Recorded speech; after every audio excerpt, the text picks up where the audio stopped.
So could your window AC actually be making you sick? Well, it's a question that's come up quite a bit here recently. In recent news, Midea has pulled all of their U-Shape models off of the shelves and actually issued a recall. Apparently, they have looked into and found that the units can be prone to mold growth, which could lead to some health concerns. But is this issue really that uncommon for all window AC units? So in this video, I'm going to address all of those concerns. I'm going to take a look at the Midea U Shape that I have that I made a video on about a year ago. I'm going to go over very briefly the technical specs and the installation process. And then probably most importantly, I'm going to show you some very easy steps that anybody with a window AC unit, regardless of brand, should be doing to make sure that it does not have the opportunity to grow mold and therefore possibly become a possible health hazard. And then at the very end, once we've gone through all of that, I will talk about what my thoughts are now on the Midea U Shapes. So let's go ahead and jump right in.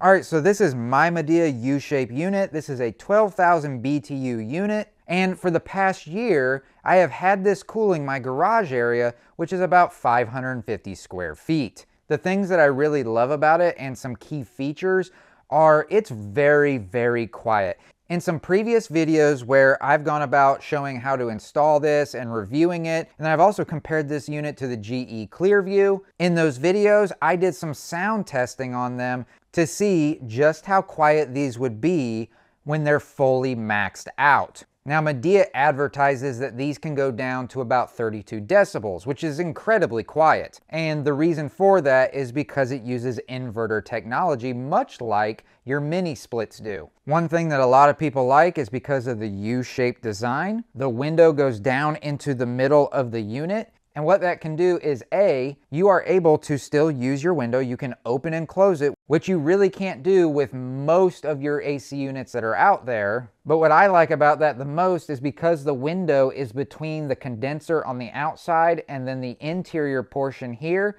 a lot of the noise that we just talked about a little while ago gets blocked out by this window. Another great thing I really appreciate about this unit is the simplicity of the installation process. If you want the full installation process, of course, check out my video that I've already made on this as I go in depth on that and all of the other features and testing. So that's why in that previous video, I was so excited about this unit.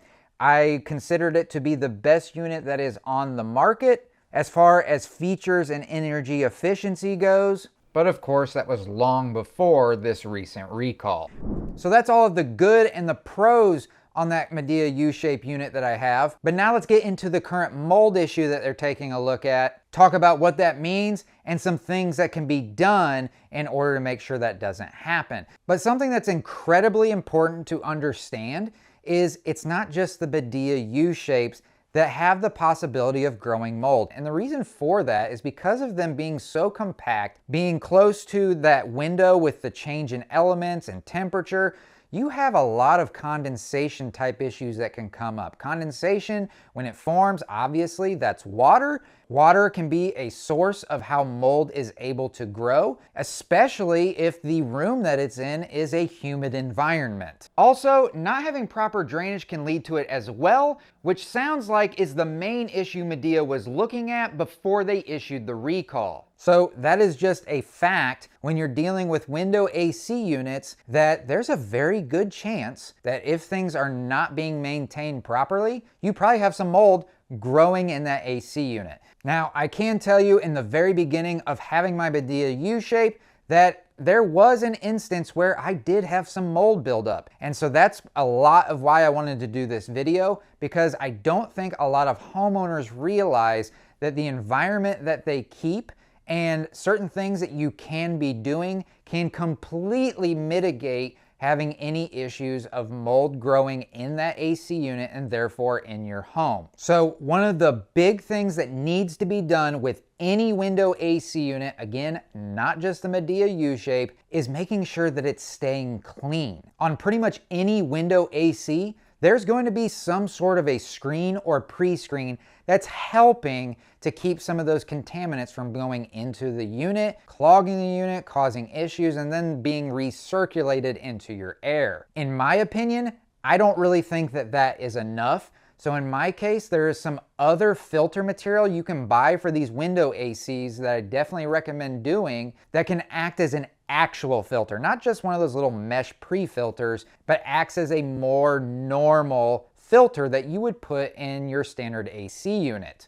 They can be cut to any size, whatever your unit is, and make sure that they fit in there. So most units will have a front cover that pops off, and then you can just cut that filter to size, put it over the intake there, and you've now just already added a layer of protection from your unit getting contaminated and recirculating air that you don't really want to be breathing in. So when I had that mold issue, I actually reached out to one of my medical professionals and I asked them what types of things work best on mold that aren't necessarily bleach, as bleach can have a lot of contaminants of its own, a lot of toxins in them, and also cause damage to your plastics and other things. What they recommended to me was a product that I had never heard of personally, but it is being used in a lot of your hospitals, your medical facilities, food prep areas, and a lot of your restaurants. And that is this product right here. This is called Decon 30. It's made by Benefect.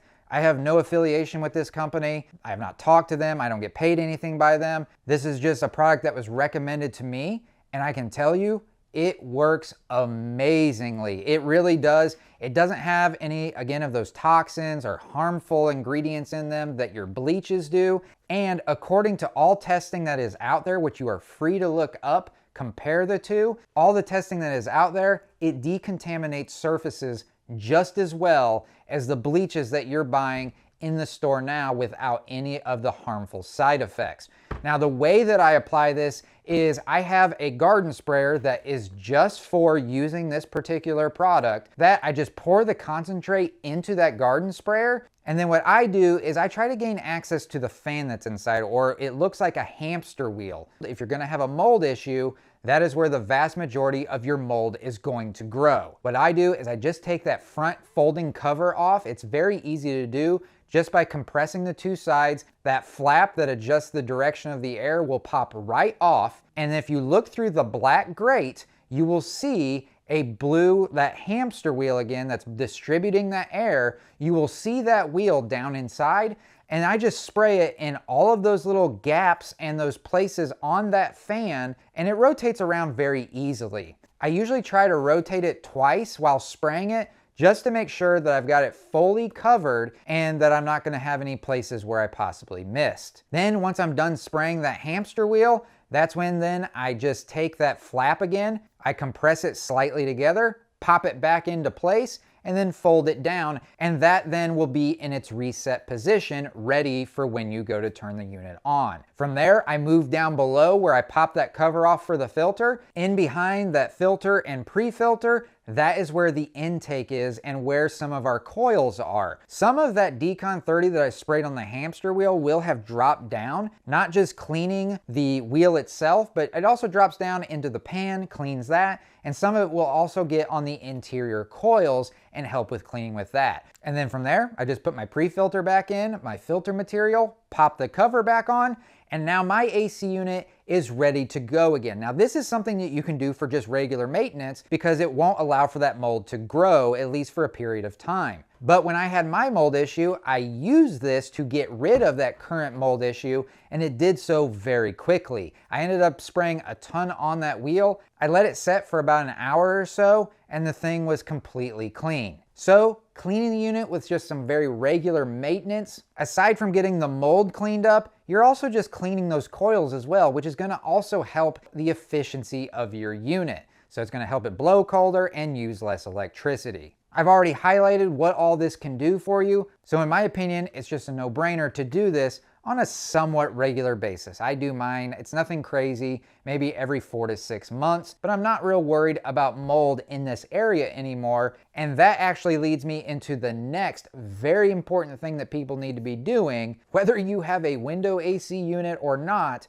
but especially if you have one, and that comes down to humidity control. Mold needs certain things in order to grow. It needs a damp environment. That is one of the most important things that it needs in order for it to grow and become an actual issue. A lot of people, when they're using these window AC units, they think that the AC unit is also helping to control their humidity. And to an extent it is, but it's not the same thing as having a central AC unit. These window AC units, some of them will actually have functions on them like the Midea does, where it has a dehumidifier function, but it's not a true dehumidifier. And when it's in its cooling process, it's not, in my opinion, doing a great job of controlling that humidity. And that's pretty much any window AC unit that is out there. So aside from cleaning them, you really need to be controlling that humidity, making sure that that humidity stays below especially 60%. At around 60%, mold is going to grow. Typically, I like to try and keep my humidity around 50 or less.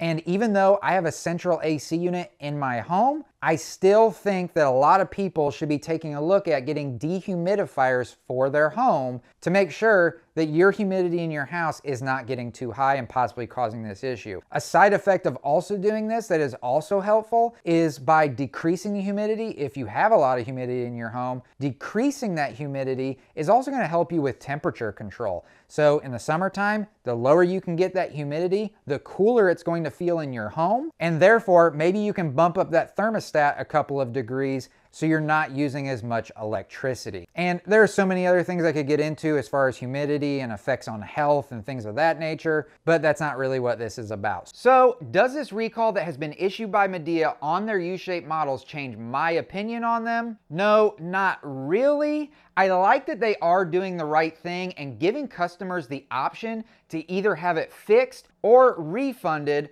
regardless of how old it is and its warranty status. I still think that performance-wise, it is one of the best, if not the best, when it comes to efficiency and how quiet it is. And as I talked about in this video, since I have been keeping mine clean and the humidity where it should be, I have had zero issues with the mold coming back again. That being said, I am big on health and not exposing oneself to mold and the mycotoxins that can come with it. So then I also at this time cannot fully recommend getting one if it is available. Now, once they address the issue, which again, I believe the main focus is on drainage, then I would assume it would be fixed and that they would be on the shelves again in the fairly near future.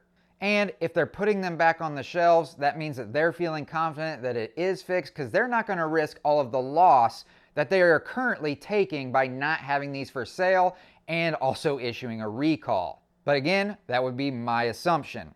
Now, until then, if you are in need of a window AC unit or you're looking for one, then I would highly recommend taking a look at the GE Clearview. When I compared the U-Shape to the Clearview, the GE Clearview was extremely impressive and was right there neck and neck with the U-Shape in just about every category that I tested, which I will have that video linked at the end of this one so that you can check out more about the Clearview and all the comparisons that I did and how everything tested out. But again, regardless of brand, it is still very important to be doing the things that I talked about in this video when it comes to maintenance and humidity control to make sure that the mold does not become an issue in whatever window AC unit that you may have. For your convenience, I will post links to the different sizes of the GE Clearview along with everything else that you saw in this video, from the Decon 30 cleaner to the different humidifiers that have worked great for me. I will have links for all of it down in the description down below, so when you click on those links, it will take you directly to whatever you clicked on so you can check them all out for yourself. But with all that being said, if that was of interest to you, if you'd like to see that comparison video that I did between the Midea U Shape and the GE Clearview, I compared everything in that video, go in depth on them, and then give my honest opinion on them. I will post a link for that on the screen here in just a moment. But if you're not interested in that and you'd like to learn more about this particular unit, the Midea U Shape, step by step, how I went about installing it, all of the specs, and then testing it in depth just to see how well it performed, then I will also supply a link to that video as well. So whichever one of those videos interests you the most, all you have to do to get to them is click on one of these two videos right over here and it will take you directly to it. But I hope that you found value in this video, and if you did, if you could do me a huge favor, hit that thumbs up button right down below. And of course, if you have any questions or comments still, you can leave those down in the comment section. And I'll catch y'all in the next one. See ya.